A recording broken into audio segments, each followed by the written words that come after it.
What's going on, everyone? Welcome back to another episode of the JT Sports Podcast. I'm your host, JT. It is conference championship weekend. We are near the finish line. Who is about to be in the upcoming Super Bowl? I was not expecting for the Washington Commanders to be in the NFC Conference Championship game. Jaden Daniels has had the greatest rookie season we've ever seen out of a quarterback. And I want to lead this episode off by discussing how he has led the Commanders to rare overnight success that you don't really see that often in the NFL when you consider how down and out this organization has been for the last couple of years, several decades under Dan Snyder, one of the worst owners in the history of sports. And then Jaden Daniels, not only is he the difference maker for the Washington Commanders, but he's the heart and soul of that team. There's a reason why they trust him so much in fourth down situations and why the Washington Commanders are one of the most successful teams when they decide to go for it on fourth down.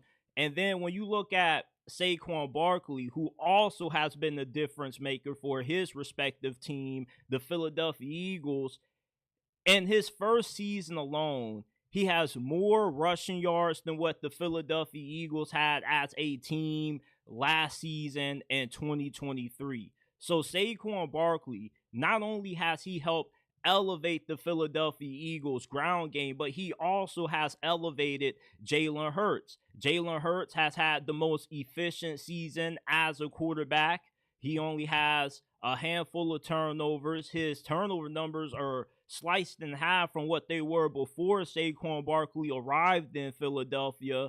So I want to give some thoughts on the impact of Jaden Daniels and Saquon Barkley on both of their two teams' runs to the conference championship game in the NFC. Patrick Mahomes is once again on the brink of making it to the Super Bowl. The Kansas City Chiefs are looking to three-peat, and Patrick Mahomes is having the same level of dominance on the Kansas City Chiefs as what we saw Michael Jordan have during the 90s with the Chicago Bulls.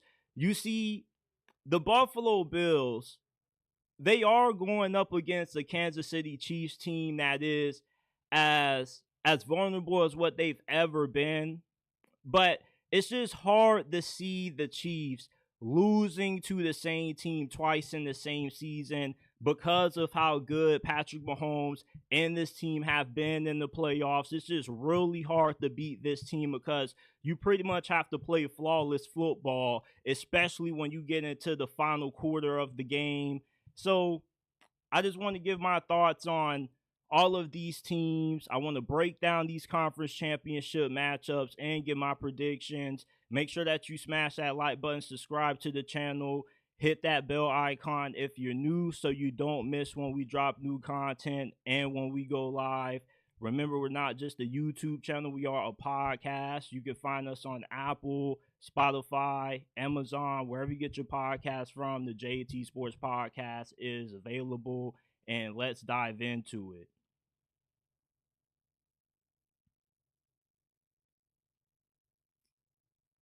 So somehow overnight, Jaden Daniels in his first season in the NFL has carried one of the NFL's worst franchises over the last 2 decades to their best season in 33 years. And when you think about the impact that Jaden Daniels has had on the Washington Commanders, for him to be a rookie, he has shown a rare level of poise and confidence that you normally only see out of a 10-year vet. And he quickly has cemented himself not only as the best quarterback in the conference, but he also is a top 5 quarterback in the game. There are only 4 quarterbacks right now: Mahomes, Allen, Burrow, Lamar, whoever. One of those 4 I probably would take over Jaden Daniels, and then that's about it. You know, Jaden Daniels with how good he's been this season, he's been able to elevate a team that going into this season didn't really have a lot of household names, and they had more question marks than they had positions to be confident in that they would be able to make it to this point. Like, everybody knew that Terry McLaurin is a really good receiver, but now Terry McLaurin has become a household name because of how good Jaden Daniels has been. When you have an elite quarterback and you have somebody that's playing as good as what Jaden Daniels is, and you're winning games because of him, guys like Terry McLaurin, who have been going under the radar, who have been unnoticed for the entirety of their career, once they finally start getting good quarterback play, you start having success, the spotlight starts getting put on some of those underrated guys like Scary Terry. When you think about how good Jaden Daniels has been on fourth down, Dan Quinn, like Dan Campbell, has been one of the most aggressive coaches in the NFL when it comes to going for it on fourth down, but also succeeding on those fourth down conversion attempts. Jaden Daniels, it seems like every time the Washington Commanders go for it on fourth down, they always convert because he always throws the ball to the right spot. He always seems to find the wide open wide receiver, or he always makes the right play to keep the drive alive when the Washington Commanders go for it in these fourth down spots. This is a level of poise and the level of confidence that we have never seen a rookie quarterback have entering the league. When you look at Jalen Hurts, a quarterback that, although he is really good, he's only as good as what he has around him. Jaden Daniels has been able to win with a team that last season was picking second in the NFL draft. This was an organization that you thought it at least was going to take 2 to 3 years to get this thing turned around, but they have had overnight success because we've seen a rookie quarterback have a rare instance where he just instantly becomes the best at his position right away. It takes a lot to be a great quarterback in this league. You got to understand protections, you got to get the chemistry down packed with your team, and you have to be able to take care of the football. We don't see Jaden Daniels turn the football over that often. He doesn't compromise his team. Unlike last season, when they had Sam Howell, who was turning the football over left and right, he put the defense at a disadvantage because they were on the field way more than what they had to be due to his extra turnovers. Jaden Daniels also leads the Washington Commanders in rushing yards as well. So the fact that they now are able to control the time of possession and they're able to keep their defense off the field with their ability to run the football, thanks to Jaden Daniels being able to get some of those crucial conversions on third and fourth down, it helps them take more time off the clock, and it keeps their defense well rested on the sidelines. Jaden Daniels, not only has he elevated the Commanders' offense, but he's elevated this defense. If you were to give Jaden Daniels the same team that Jalen Hurts had, the Philadelphia Eagles probably would have been undefeated because there is a wide gap between Jaden Daniels and Jalen Hurts, and it's not even close right now. Jaden Daniels is the 5th best quarterback in the NFL. There are only 4 quarterbacks that you can name that are legitimately better than Jaden Daniels. He has legitimately played at an MVP level as a rookie. There's no surprise that the Washington Commanders have gone as far as what they have, majorly thanks to how good Jaden Daniels has been as a rookie, where you normally don't see guys produce at this highest level right out the gate.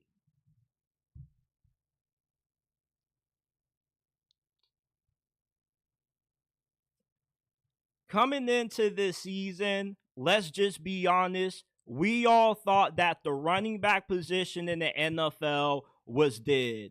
It's not that we thought it didn't matter, but it's that when it came to assembling a Super Bowl caliber roster, you never felt like you needed to have an elite running back to be able to win it all.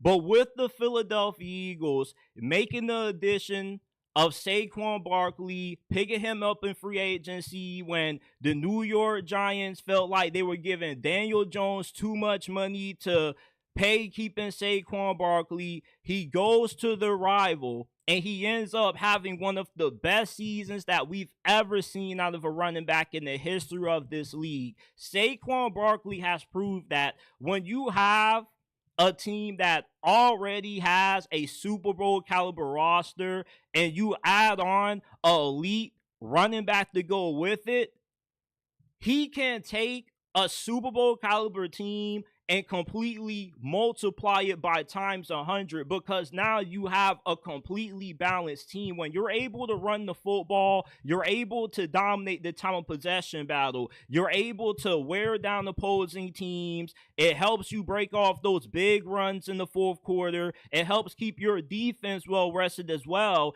It helps you win the battle of the line of scrimmage, which is still the most important factor when it comes to deciding football games, especially when you get into these cold weather games in January when you're trying to make a Super Bowl push. Saquon Barkley has carried the Philadelphia Eagles offense this year. He has also helped Jalen Hurts have one of the most efficient seasons of his NFL career. Jalen Hurts has cut his turnover numbers in half. Last season, ball security was an issue with Jalen Hurts. This year, the Eagles haven't had to rely on Jalen Hurts that much because Saquon Barkley has been so efficient running the football. He's averaging 6 yards per carry. He's averaging a first down every 2 attempts.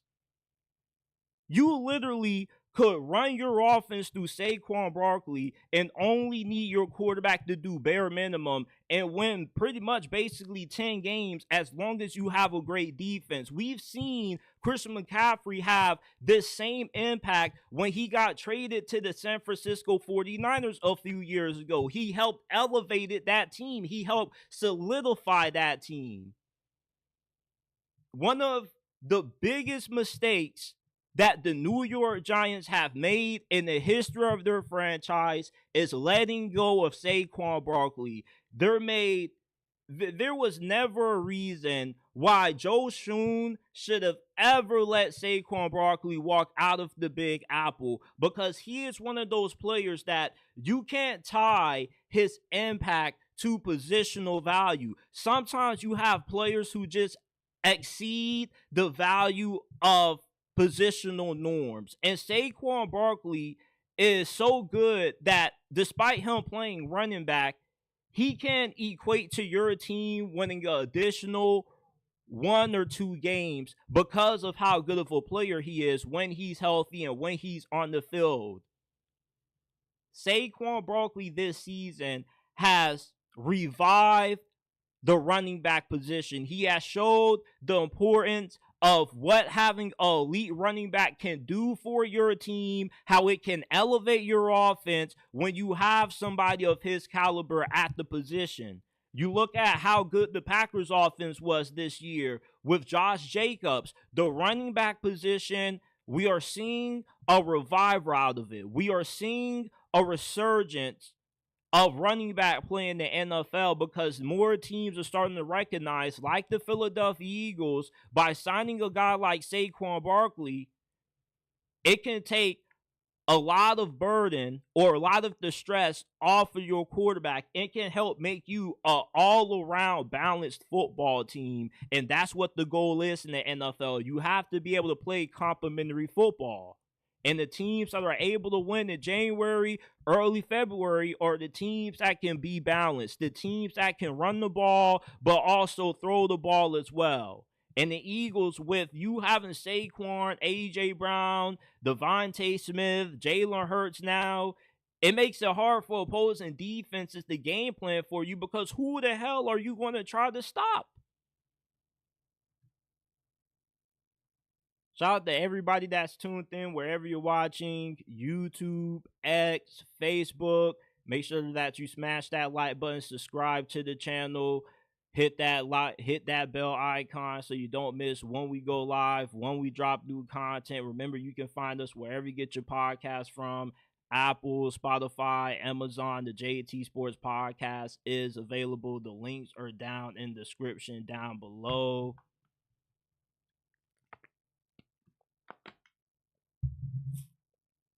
Now, when you look at the NFC Conference Championship, right? Or let me better lead off with this. The NFC Conference Championship game, we have the Philadelphia Eagles, who coming into this season, we knew more times than likely they would be in this game as long as they didn't have any crazy injuries, and Nick Sirianni was a better coach than what the media portrayed him to be. Meanwhile, for the Washington Commanders, for them to be in this spot is a testament to how good of a season Jayden Daniels has been. Jayden Daniels, throughout this playoff run for the Washington Commanders, has quickly solidified himself as one of the 5 best quarterbacks in the NFL right now. Jayden Daniels deserves to be in the MVP discussion, because when you ask somebody to define what the MVP award means, what is the definition of the words MVP, it means most valuable player. And Jayden Daniels, if you take him off the Washington Commanders, you have one of the worst rosters in the NFL. But he has taken a team that has been one of the worst in the NFL for several decades, one of the worst ran in the history of sports, and overnight has led this team to one step close of making it to the Super Bowl, one step close of immortality. When you have elite quarterback play, the team rallies behind it. It elevates the coaching staff, because every play that Cliff Kingsbury calls, even if it results in a bad play, Jayden Daniels can turn it into a great play. Jayden Daniels has just completely elevated the Washington Commanders, and we've never seen a rookie quarterback be able to have this kind of impact on his team in his first season since probably Andrew Luck and maybe Russell Wilson, their first years with their respective teams when they got into the league as rookies. But for the Philadelphia Eagles, a big strength that they have over the Washington Commanders is up front. They have the best offensive line in the NFL. And against the Los Angeles Rams, Saquon Barkley ran for 205 yards. He was averaging 8 yards per attempt and 2 touchdowns. You have a Commanders defense that has been one of the worst in the league against the run all year long. They gave up 201 on the ground against the Detroit Lions last week in the divisional round. They're going to have a hard time being able to slow down Saquon Barkley. Saquon Barkley just might break the all-time record for rushing yards in a playoff game against this Commanders defense, because they are not good against the run. And that means that Saquon Barkley is going to put the most pressure that Jayden Daniels has ever had to play with, because he's going to have to be flawless. The Commanders cannot afford to have a single wasted possession offensively, because if they do, you don't know if your defense is going to be good enough to stop Saquon Barkley. And the Eagles could easily win the time of possession battle, where they're turning out 8, 9, 10, 15, 17 play drives for 8, 9 minutes long, and you may only have maybe 4 or 5 possessions in the first quarter, and maybe 3 or 4 at best if you get lucky in the second half. I'm going to have a hard time seeing a way that Dan Campbell and this Washington Commanders defense are going to be able to put up a good enough game plan. They're going to be able to scheme up something good enough to slow down one of the greatest running back seasons that we have ever seen in the last 2 decades in this league. Saquon Barkley, if it wasn't for how brilliant Lamar and Josh Allen have played, he without a doubt would be MVP because he has had a sensational season. And he is the heart and soul of that Philadelphia Eagles offense. And he is carrying that unit. And if you were to take him off of Philadelphia and it was just Jalen Hurts versus Jaden Daniels, then I feel this game would easily favor the Washington Commanders. But I'm going with the Philadelphia Eagles to win because the Washington Commanders defense, they're not going to be able to slow him down. He already went for 205 against the Rams last week.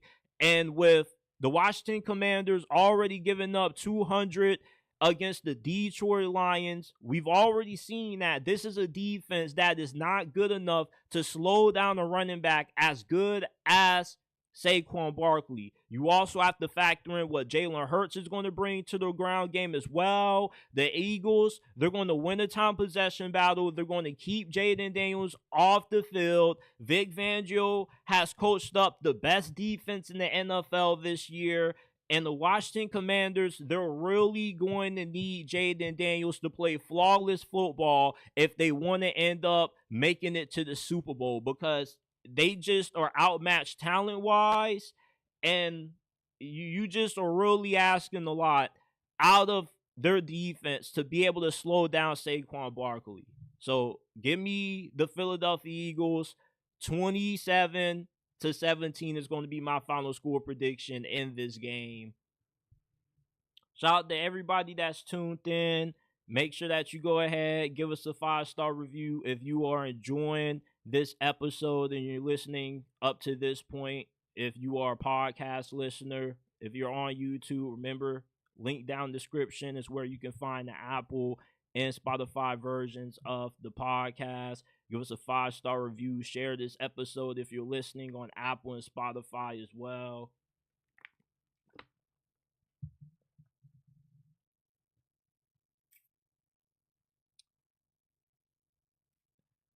Patrick Mahomes is the NFL's Michael Jordan. When you think about how dominant Michael Jordan was during the Bills' 90s dynasty run in the NBA, Michael Jordan three-peated 3 times. He won 4 NBA finals, his first couple appearances in the conference championship games. Start that over. Run that back. Patrick Mahomes is the NFL's Michael Jordan. When you think about how dominant Michael Jordan was during the Bills dynasty and the I cannot talk today. All right. Patrick Mahomes is the Michael Jordan of the NFL. When you think about how dominant Michael Jordan was during the 90s, during the Chicago Bulls dynasty, the Chicago Bulls, unless Michael Jordan was off playing golf or baseball, no other team in the NBA was winning the NBA Finals. Jordan retired after three-peating the first time and came back and three-peated once again. Patrick Mahomes has had that same level of dominance in the NFL that Jordan had in the NBA during his 90s run with the Chicago Bulls, because the only 2 quarterbacks that have beaten Patrick Mahomes in the postseason game have been Tom Brady and Joe Burrow. That's about it. And Tom Brady is the only quarterback who has been able to beat Patrick Mahomes in the Super Bowl. Patrick Mahomes is the reason why guys like Josh Allen, Lamar Jackson, Kyle Shanahan, all-time great talents, all-time great coaches have been unable to hoist that Lombardi trophy.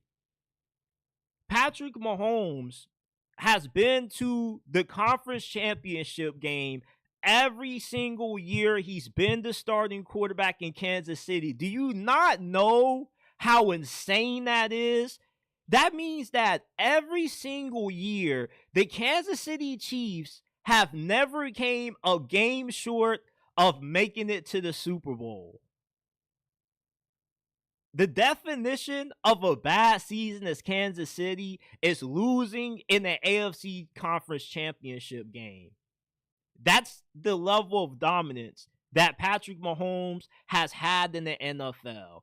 And we've seen Brady have this same level of dominance during the years he was with Bill Belichick, and Kansas City and Andy Reid with Mahomes are doing the same exact thing.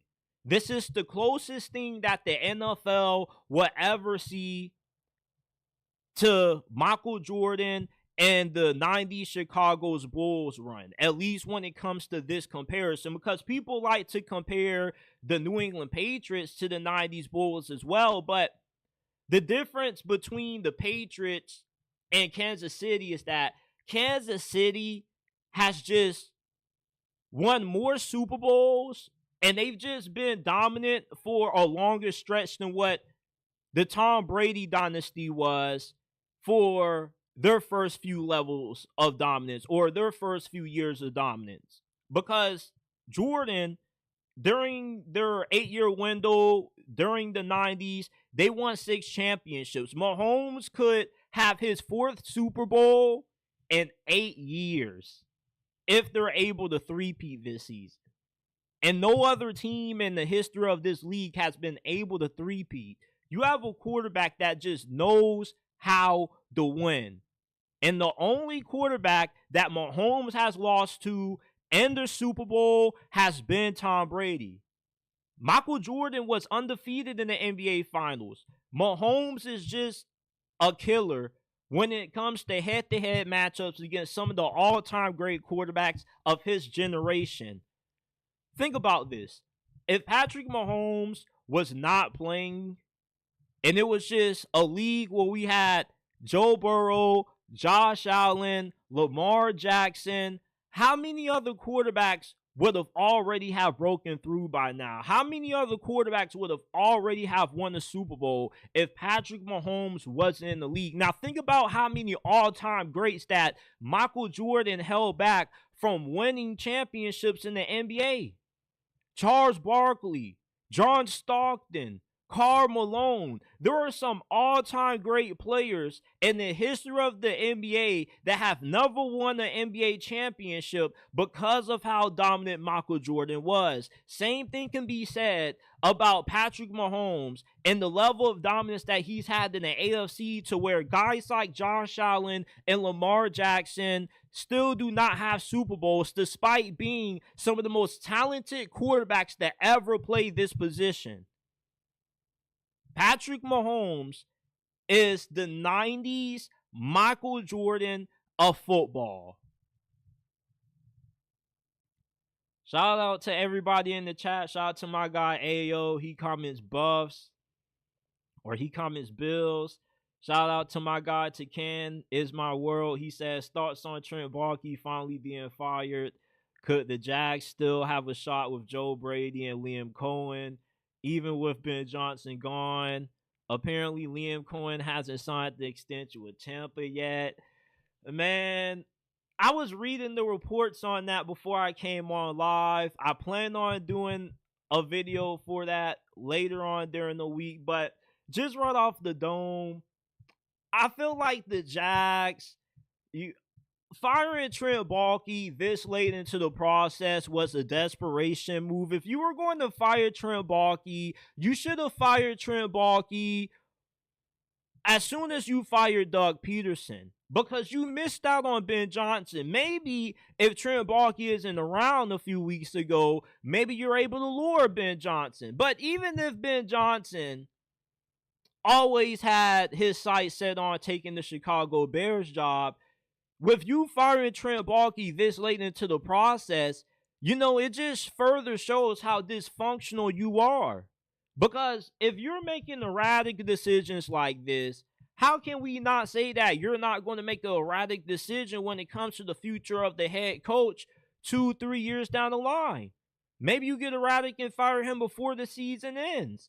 The Jaguars are getting so desperate now where they're trying to get down on their knees and lure a guy in Liam Cohen who has only been an offensive coordinator in the NFL for 1 year. He hasn't proven that much.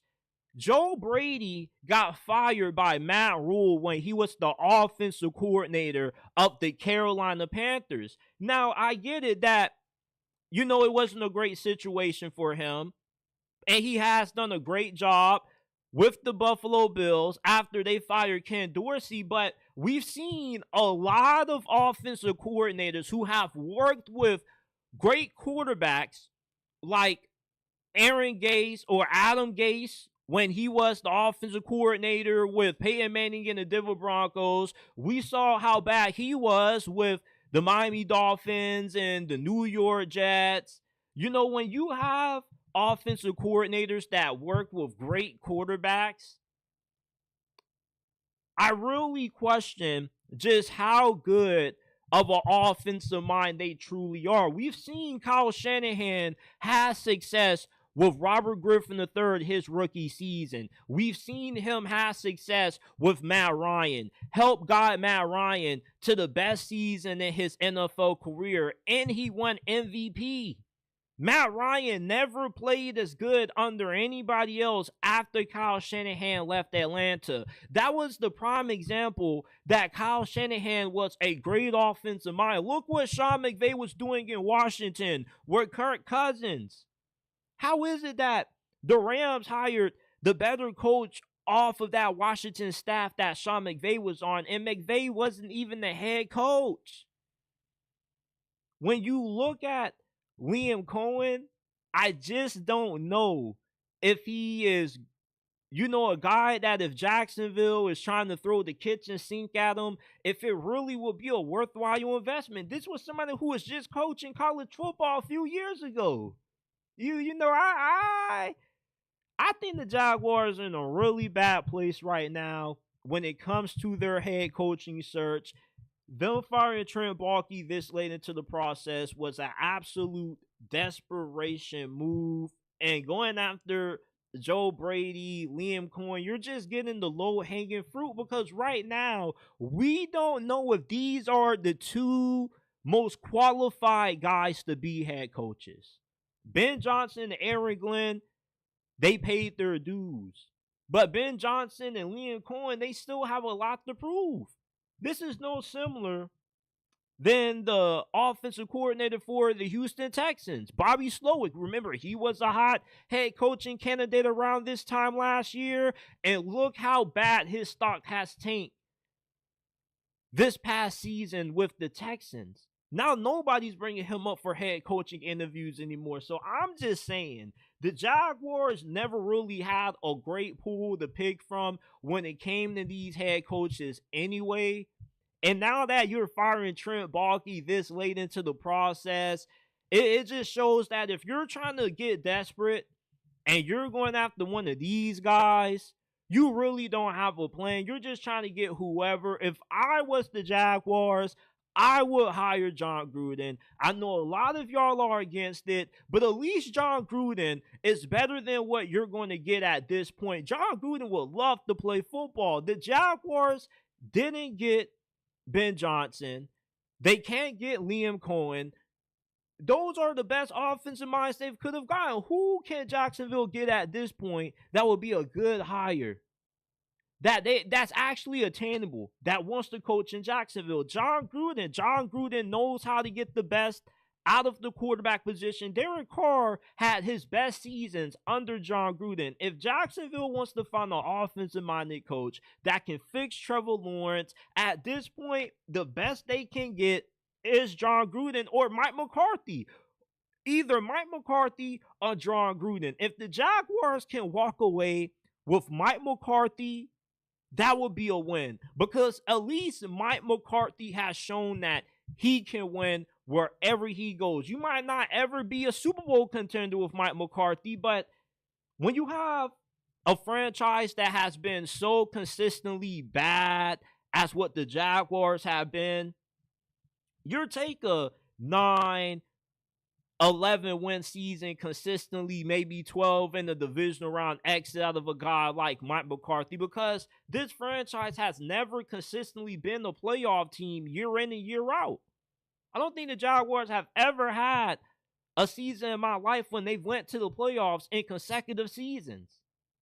But the Jaguars right now, man, if I'm them, I'm hiring Mike McCarthy or I'm hiring John Gruden. I get a GM in there that they want to work with, or I hire Chris Spielman, and I call it wraps.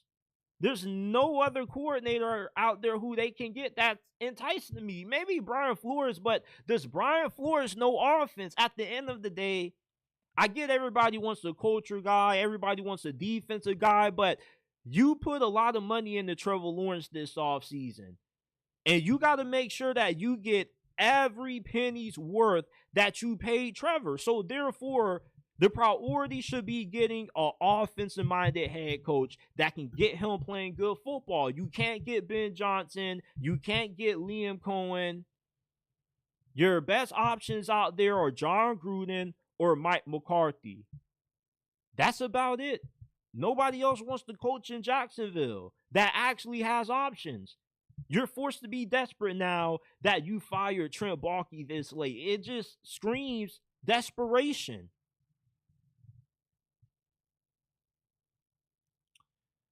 Now, let's move on to the AFC Championship game. The Buffalo Bills have a good chance to beat the Kansas City Chiefs because the Kansas City Chiefs are more vulnerable than what they've ever been. The last time these two teams faced off in Week 11, the Buffalo Bills won. And one thing that's evident when you watch Kansas City play this season is that they have terrible offensive tackle play. They have two of the worst offensive tackles in the league. Left tackle has been a revolving door. Jawan Taylor at right tackle has been a disaster ever since you paid him massively in free agency not too long ago. The Buffalo Bills have a fantastic pass rush. Von Miller is having a late career resurgence. He's been incredible this season, especially during this playoff run for Buffalo. We saw that fumble recovery that he had last week against the Baltimore Ravens. Von Miller is going to give the Kansas City Chiefs and Patrick Mahomes a lot of problems in this game. And so is the rest of their pass rush. They have a lot of depth on their defensive line. They have a lot of guys who are more than capable of being able to win those one-on-one matchups up front against Kansas City. And the Buffalo Bills have a more efficient offense than what the Kansas City Chiefs have had this season. The Buffalo Bills are 6th in yards per play. Kansas City is 21st in yards per play. The Buffalo Bills have scored on 50% of their offensive possessions this year. The Chiefs have scored on 43.2% of their offensive possessions this year. When the Buffalo Bills get their hands on the football, 50% of the time they have it, they're going to score. They're going to put points up on the board. Kansas City's offense, I don't really know if I can trust them as much as I trust Buffalo's, only with the fact that Buffalo has shown us that offensively, they're not going to stall out as much as Kansas City. There is a good possibility that the Buffalo Bills can gain a 10-point lead on the Kansas City Chiefs at any point during the AFC Championship coming up, because this offense is just more explosive and just more methodical than what the Kansas City Chiefs are. Now, with the Buffalo Bills defensively, your secondary concerns me, because I wonder how your secondary is going to match up against Kansas City's wide receivers and with Travis Kelce coming out of hibernation. But if there ever was a year for the Buffalo Bills to beat the Kansas City Chiefs, this would be it. This is the most vulnerable that we have ever seen the Kansas City Chiefs look going into an AFC Championship game. You know, their offensive line situation has been wonky. Patrick Mahomes has been wonky. But this is definitely a great year for Buffalo to be able to take them down, because I don't think they're ever going to be able to do so after this season, when Patrick Mahomes is finally able to get a good offensive line, when they can finally improve the offensive tackle situation. They can continue to add more weapons at receiver. You know, Kansas City, this is probably the worst it's going to get with them. So Buffalo has to maximize their opportunity. They have to. Now, I'm going to keep it honest about my prediction for the AFC Championship. Buffalo this season is not going to get over the hump. This is not the year that the Buffalo Bills are going to beat the Kansas City Chiefs when it matters. Look, Buffalo beat Kansas City in the regular season this year. That was a great game that they played, but they are not playing the same Chiefs team in the AFC Championship this week coming up that they played when they won in their last outing. The Kansas City Chiefs, since that loss, their offense has to improve. Travis Kelce has come out of hibernation. Patrick Mahomes has had 18 touchdowns and only 2 interceptions in his last 2 months playing football. Marquise Brown is fully healthy. DeAndre Hopkins, we still haven't seen the best of him. And Xavier Worthy had a pretty good game the last time these two teams played. I would like to see what Andy Reid has in store for Xavier Worthy this second go around, because Buffalo's secondary is not really that good, but they have an incredible defensive line. But it's not like Kansas City's offensive line is terrible. Their offensive tackles are what's terrible about their offensive line. You got 2 All-Pros on the interior, and you have an outstanding defense. And Buffalo played conservatively against the Baltimore Ravens. Their win against Baltimore was not that impressive to me, and you can call me a hater all you want to, but the Ravens more so beat themselves than the Buffalo Bills beat Baltimore, because you had the Lamar fumble, you had the interception early, you had the Mark Andrews mishaps with the fumble, he drops the 2-point conversion to tie it. You know, the Ravens just beat the Ravens in that game, more so than the Buffalo Bills beat the Ravens. Josh Allen did not look like the better quarterback in that game against the Ravens. Lamar outplayed Josh Allen. Lamar, yeah, he had more turnovers, and Josh Allen had some impressive touchdowns, but Lamar Jackson was the better quarterback, and the Ravens lost to Buffalo. Buffalo did not look like the better team in that game. And playing against Kansas City in the playoffs is a way different animal than playing against Kansas City in the regular season. This team, like they showed last year, they just flip a switch. And you have some teams that once they get into the playoffs, they just save their best for this stretch. All you need is a good month of football, and you're holding that Lombardi trophy. You're embedded forever in the history of this league by the month of January and early February. And the Kansas City Chiefs, better than any team in the league, they play playoff football at a better level than everybody else. When you look at the Buffalo Bills and how they've came up short in the past against Kansas City, I see a mental hurdle that they're trying to overcome. When they play Kansas City in the postseason, they have a different look in their eyes. You know, they have moments of doubt. And, you know, they just aren't that good. To me, talent-wise, is what they need to be to beat Kansas City. Kansas City still has one of the best rosters in the NFL. You have outstanding defense. You got Chris Jones, Patrick Mahomes, Patrick Mahomes is arguably the best player in the NFL. Chris Jones is a top 10 player in the NFL.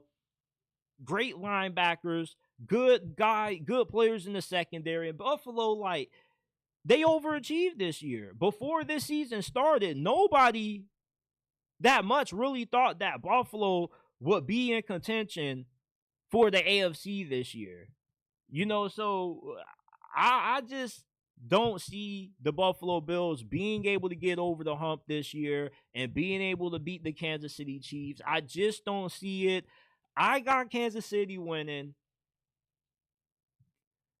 28-24 is going to be my final score prediction in this game. Kansas City, when the game is just on the line, they're going to find a way to dig down and win. They are going to three-peat. We just have to stop denying it at this point. It's going to happen. It's really tough to beat this team.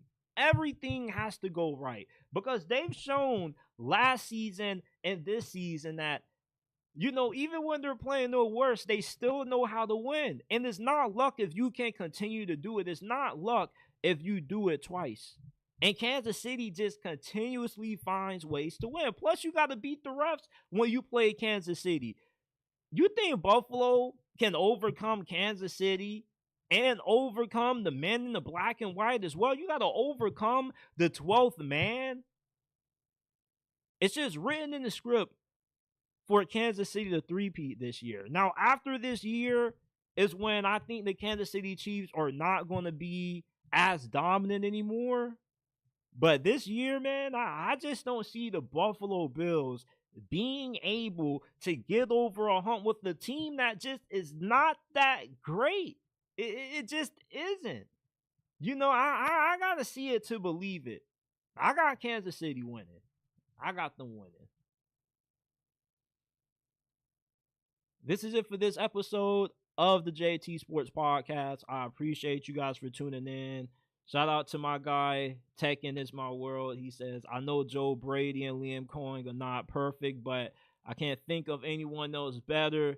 This coaching class of cycles isn't all that good anyway. Yeah, like the Jaguars might just be fishing for another head coach next year, depending on who they hire, but I thought they really had a good shot at getting Liam Cohen. I really thought that Jacksonville could have gotten Liam Cohen. I'm a little shocked that they weren't able to get him. I still hope that maybe he changes his mind. I do think that out of all of the candidates left, Liam Cohen gets the best that they can get, although he's a little bit risky. But Dave Canales has worked out pretty well. He's done a really good job of being able to help develop Bryce Young. And Liam Cohen's offense is even better than what Dave Canales' offense was in Tampa Bay. So hopefully Jacksonville can get Liam Cohen. But if they can't get Liam Cohen, then I don't know who they're going to hire. Like, I keep seeing reports saying they're leaning towards Robert Saleh. And I'm just like, what are we doing? Robert Saleh? Are you kidding me? Robert Saleh cannot be the Jacksonville Jaguars' next head coach. That would be an awful hiring. If the Jaguars hire Robert Saleh as their next head coach, it would show that Sean Khan and that front office have zero understanding of football. They're not serious about trying to build a winner in Jacksonville. They might as well just pack up the team and move it across the pond if they're going to hire Robert Saleh, because you're not serious about trying to build a legitimate winner if you're hiring Robert Saleh. The brother is a great defensive coach, but he's not a good head coach. He's just not. You mean to tell me that your back is against the wall so bad to the point where you have to hire a guy who just got fired and didn't even make it through the first quarter of this past season? That is an awful hire. What is Jacksonville doing? You need somebody who can get Trevor Lawrence playing good football again. Robert Saleh is not that guy. But this is it for this episode of the JT Sports Podcast. I appreciate you guys for tuning in. I got some more stuff coming out. I'm going to be doing an episode breaking down the recent head coaching hires. I'm also going to be dropping a college football episode. I'm going to be doing my way too early college football playoff bracket for the upcoming 2025 season. Look, I think that a lot of people are sleeping on North Carolina. A lot of people are sleeping on Clemson. We got a lot of great content coming out. Make sure that you guys are subscribed. Make sure that you have post notifications turned on so you don't miss when we drop new content. And I will see you guys shortly with another